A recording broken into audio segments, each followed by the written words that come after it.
Darren duduk termengun. Dia baru saja menemui Jordan, berusaha membujuknya agar berpihak padanya. Dia tahu Pak Jaki berpihak pada Daniel, tapi dia berharap setelah saham diambil oleh anaknya, dia akan lebih mudah membujuknya. Tapi ternyata tidak semudah itu. Jordan memang masih muda, tapi pria itu cerdas. Jordan tidak serta-merta menelan mentah-mentah perkataannya. Yang dia bicarakan hanya ada data dan data. Bila pembicaraan data, bukan tidak mungkin Jordan akan berpihak pada Daniel. Darren tahu kemampuan Daniel. Dia juga tahu pencapaian Daniel. Meskipun dia sudah berusaha keras, dia tidak bisa melampaui Daniel. Kalau sudah seperti ini, apakah dia harus rela melepaskan jabatannya? Darren mengusap wajah dengan kedua tangannya. Pikirannya benar-benar pusing. Dia tidak bisa menarik Chairman agar berpihak padanya. Bila dia tidak bisa menarik Jordan agar berpihak padanya, otomatis kemenangan akan berada pada kubu Daniel. Di saat seperti ini, siapa lagi yang bisa membantunya? Darren berpikir dan berpikir. Kemudian dia ingat, masih ada pemilik saham terbesar kedua yang memiliki kemungkinan 50% untuk membantunya, yaitu ibunya sendiri, Mami Cat. Ya, dia harus mencobanya. Siapa tahu Mami Cat bersedia untuk membantunya. Mami Cat menatap anak sulungnya dengan bingung. Darren tiba-tiba datang ke rumah utama dan menemuinya. Sepertinya pembicaraan mereka akan serius. Mami Cat sudah bisa menebak mengapa aku datang kemari. Darren memulai. Mami mendengarkan. Mami pasti sudah mendengar mengenai keinginan para pemegang saham. Iya, Mami tahu itu. Kedatanganku ke sini adalah untuk meminta bantuan Mami. Bantuan? Bantuan apa? Aku tahu Mami lebih mencintai Daniel dibanding aku. Tapi bisakah Mami memberikan suara Mami untukku di RUPS nanti? Mami Cat terhenyak. Dia tidak menyangka kata-kata itu akan keluar dari mulut putranya, yang jarang sekali bicara bila tidak penting. Darren, tadi bilang apa? Darren bilang dirinya lebih mencintai Daniel. Tidak, itu tidak benar. Dirinya mencintai Darren dan Daniel sama rata, karena mereka anak-anak yang sangat disayanginya. Mami Cat berdiri dan duduk di sebelah Darren. Dia memegang tangan Darren dengan kedua tangannya. Darren, mengapa kamu pikir Mami lebih mencintai Daniel? Mami sering memperlakukannya dengan seistimewa. Itu tidak benar. Kalian berdua sangat istimewa di hati Mami. Umurmu dan Daniel terpacat paut cukup jauh. Kamu sangat dewasa, mandiri dan pendiam. Sementara Daniel sangat kekanak-kanakan, ceria dan usil. Tapi Mami mencintai kalian berdua sama besarnya. Tidak ada yang Mami beda-bedakan. Apa ada sikap Mami dan Papa yang membuatmu tersinggung? Tidak ada. Darren menjawab. Sebenarnya dia ingin mengeluarkan unek-uneknya, namun ia berusaha menahannya. Dia tidak ingin mengumbar perasaannya dengan lebih jelas. Darren, apa kamu kecewa sama Mami dan Papa? Tidak. Sikapmu ini sering membuat orang salah paham. Kamu selalu bersikap baik-baik saja, meskipun hatimu sedang terluka. Katakan pada Mami, Apa kami telah membuatmu kecewa? Mami Cat meraih wajah Darren, berusaha membuatnya agar menatap matanya. Darren memalingkan wajah, menyembunyikan wajahnya dari Mami Cat. Dia takut ibunya bisa membaca perasaannya. Tidak, Mam, jawabnya pendek. Mami Cat sangat tidak puas dengan jawabannya. Darren, tatap Mami. Katakan ketidakpuasanmu. Mami Cat kembali memaksa. Bahkan dia sampai mencubit-cubit pipi Darren agar mau mengatakan yang sejujurnya. Kesal dengan ulah maminya, akhirnya kata itu terucap dari bibir Darren. Perlakukan Alea sama seperti sebelumnya. Darren memeluk Mami Cat sejenak sebelum berdiri. Aku pulang dulu, Mam. Jaga diri baik-baik. Darren berhenti sejenak dan melanjutkan. Aku harap di RUPS nanti Mami mendukungku. Dan dia pun melangkah menjauh, meninggalkan Mami Cat yang masih berdiri termangu. Kata-kata Darren terngiang-ngiang di telinga Mami Cat. Perlakukan Alea sama seperti sebelumnya. Apakah saat ini perlakuannya terhadap menantu pertamanya sudah berubah? Mami Cat berusaha mengingat-ingat perbuatannya. Setelah dipikir-pikir, memang ada sikapnya yang bisa menyinggung Alea, meskipun dia tidak bermaksud untuk melakukan hal itu. Semisal saja dia menyuruh Alea untuk selalu dekat dengan Alma, agar bisa segera mendapatkan keturunan. Wanita yang sulit mendapatkan keturunan pasti akan tersinggung bila mendengar kata-kata itu. Iya, jujur saja, semenjak Alma hadir dalam keluarga mereka, rasa sayangnya pada Alea memang sedikit berkurang. Dia terlalu fokus pada Alma dan janinnya. Dia juga sangat menyukai karakter Alma yang ceria, meskipun terkadang cengeng juga. Sedangkan Alea terkesan sedikit kaku. Dia tidak boleh seperti ini. Sebagai seorang ibu yang memiliki 2 menantu, dia harus adil. Apalagi Alea sudah bersama keluarga mereka selama 7 tahun. Kedepannya, dia harus memperlakukan kedua menantunya dengan seadil-adilnya. Daniel setuju untuk mengadakan syukuran acara 4 bulanan Alma dengan syarat hanya undangan kerabat dekat saja, tanpa melibatkan rekan bisnis. Dia juga ingin acara itu dilangsungkan secara sederhana, tanpa berlebihan. Meskipun kecewa, pada akhirnya Mami Cat menurutinya. Acara itu dilangsungkan di rumah utama. Mami Cat mendesain rumah utama dengan nuansa putih. Kesan elegan tampak dalam setiap hiasan rumah. Bukan hanya hiasan saja yang bernuansa putih, namun outfit yang dipakai anggota keluarga maupun tamu undangan yang datang juga bernuansa putih. Hari itu Alma memakai kafan little berwarna putih dengan hijab berwarna senada. Daniel memakai baju koko berwarna putih yang dipadu dengan celana hitam. Daniel tak henti-hentinya meraba perut Alma yang tampak lebih membuncit dalam balutan kafan. Wajah bahagia tampak sangat jelas di wajahnya. Mami Cat mengundang sebanyak 50 orang, termasuk keluarga besar Alma, keluarga besar Daniel, beserta kerabat mereka, teman dekat, ustadz, dan beberapa tamu undangan spesial.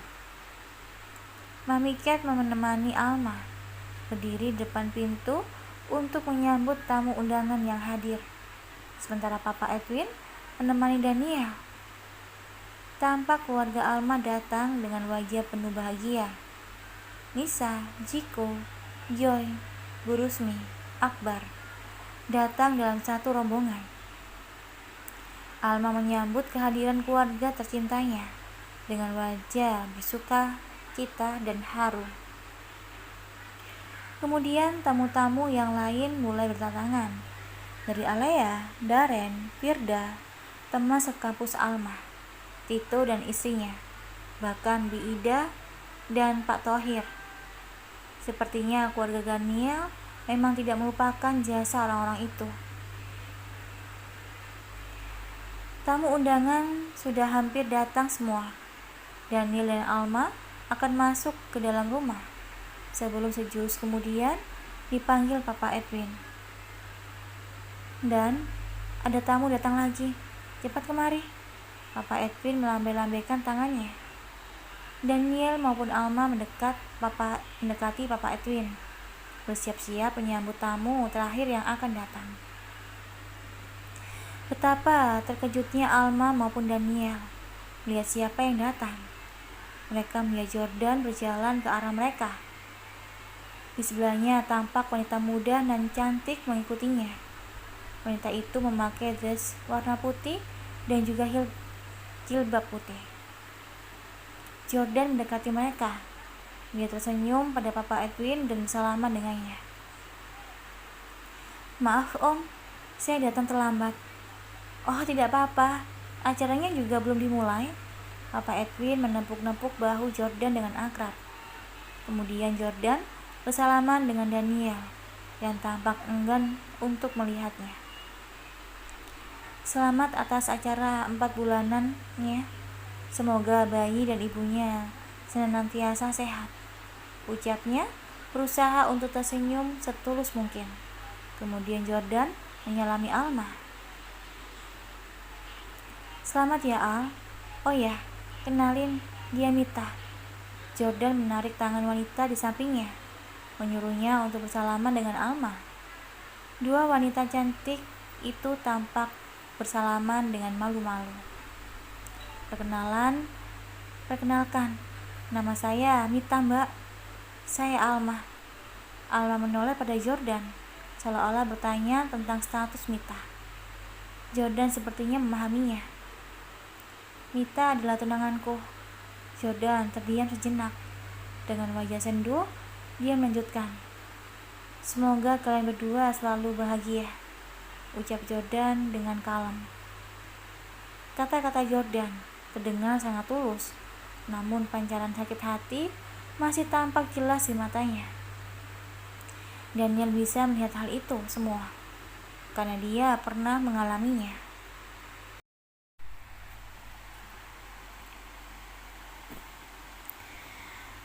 Kehadiran Jordan membuat terkejut Daniel maupun Alma. Namun hal itu tidak mengubah acara itu menjadi kelabu. Acara itu berjalan dengan sangat lancar. Daniel membuka acara dengan hikmat. Dia mengucapkan terima kasih atas kehadiran undangan tamu. Dia menceritakan kebahagiaannya atas kehamilan Alma. Setelah pembukaan, acara dilanjutkan dengan pembacaan ayat-ayat suci Al-Quran yang dipimpin oleh Ustadz. Acara demi acara berlangsung dengan hikmat. Acara kembali ditutup oleh Daniel ketika pembacaan doa untuk calon bayinya selesai. Dilanjutkan dengan acara ramah tamah dan makan siang.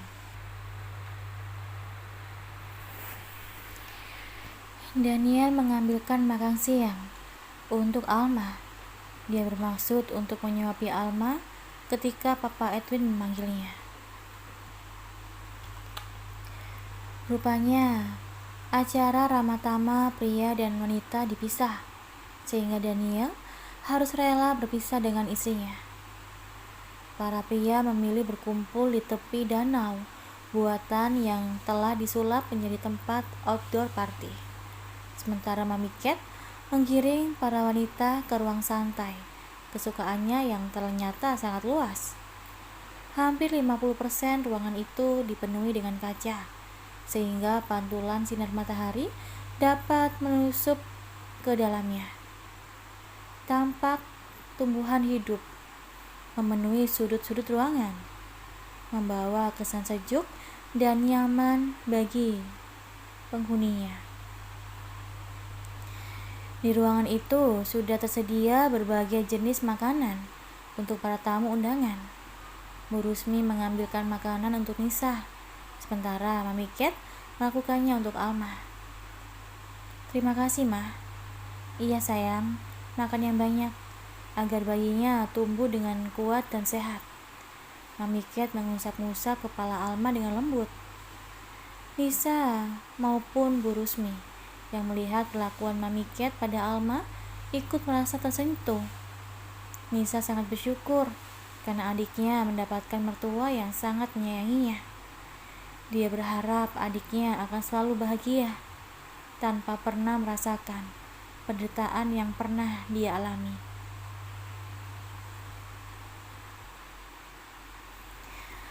Mami Cat kembali mengambil makanan dan menyerahkannya pada Alea. Sayang, kamu juga harus makan yang banyak. Jangan pernah berpikir untuk diet.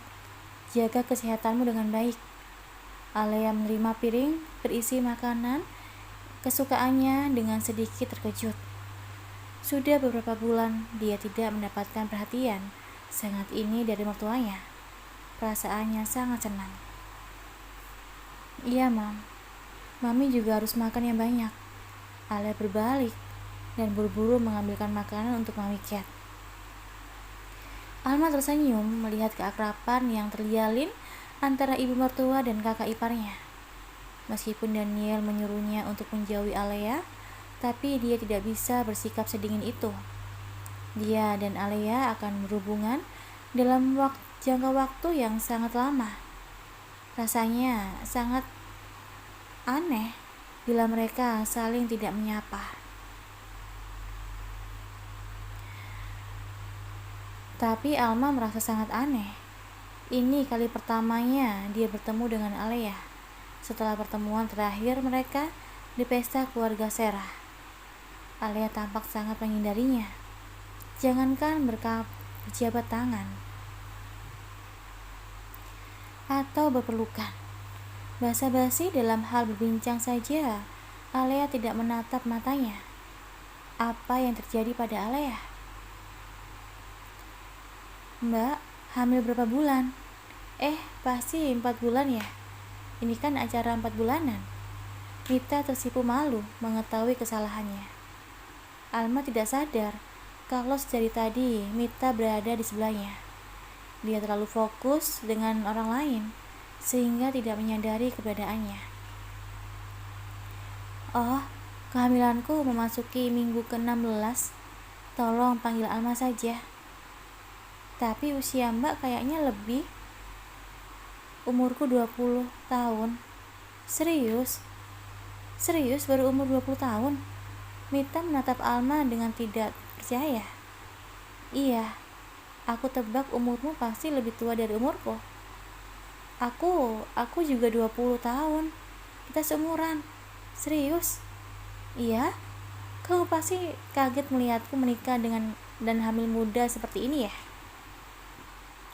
Alma menebak pikiran yang berkecambuk di kepala Mita, dan pipi tampak bersemu merah. Mita menganggukkan kepala. Suamimu tampak sangat dewasa. Iya, usia kami tercaut cukup jauh, dan mereka bercerita ngalor ngidul. Alma tidak mampu menahan rasa penasarannya untuk bertanya-tanya tentang Mita dan Jordan lebih jauh. Kalian sudah lama tunangan? Tanya Alma kepo. Panjang ceritanya, Mbak. Panggil Alma saja. Aku siap mendengarkan. Sebenarnya kami dijodohkan.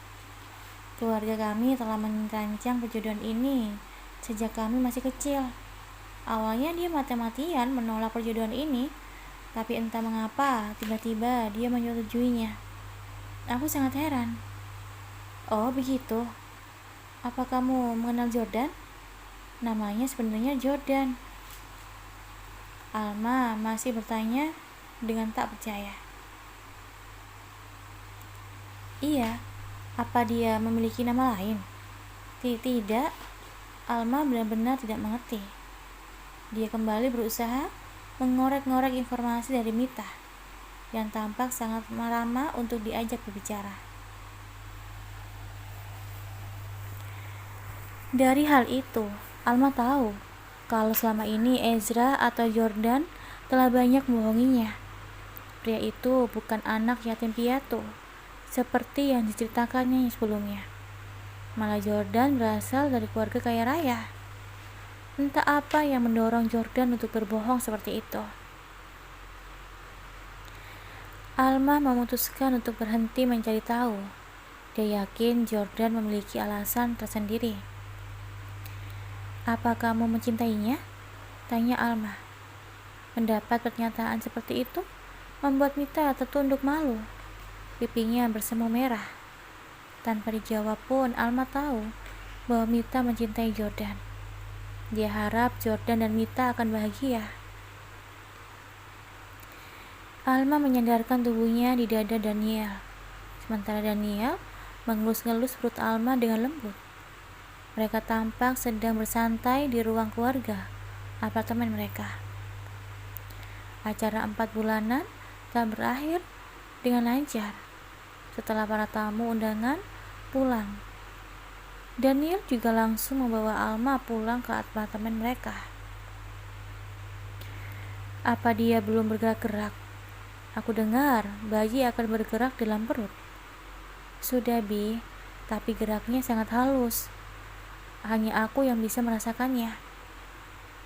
"Ini tidak adil. Aku juga ingin merasakannya."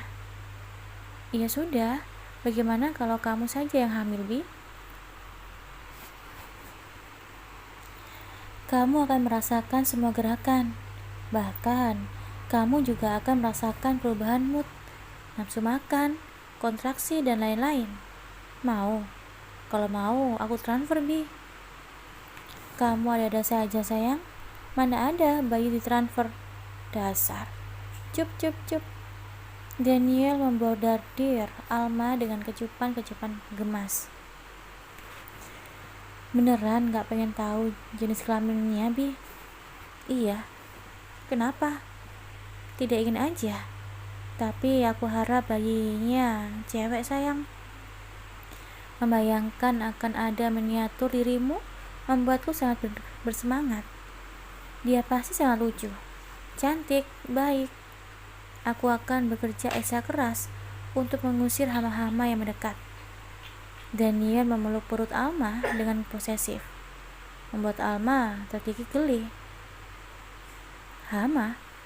Maksudnya kamu takut anak kita bertemu dengan laki-laki sepertimu, kan, Wi?"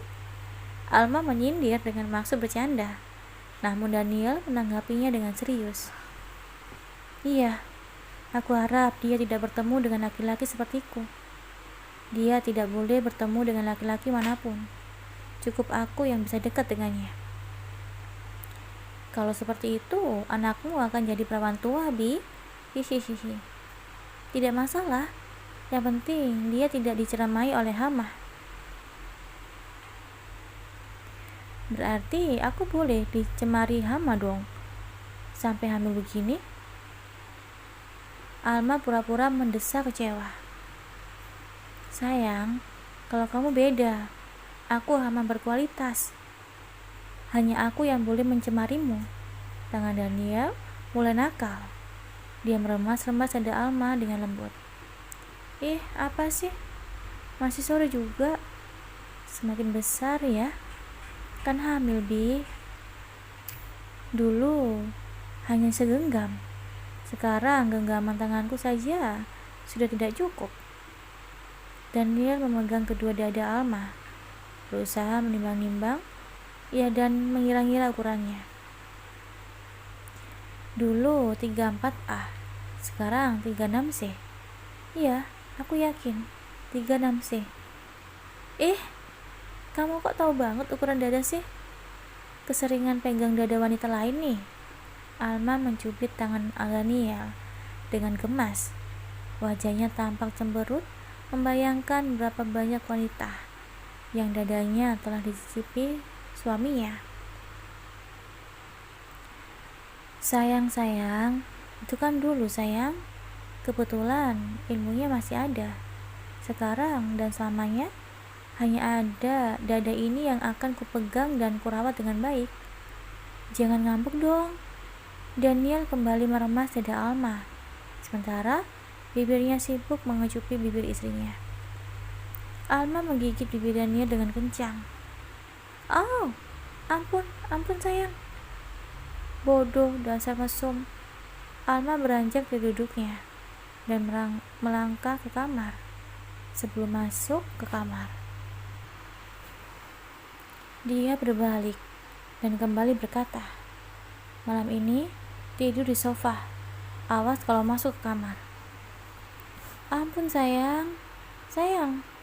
Alma menutup pintu kamar dengan keras dan menguncinya sebelum Daniel berhasil mengejarnya.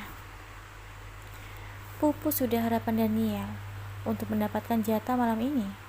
Sepertinya dia harus puas dengan main sendiri sembari membayangkan tubuh istrinya.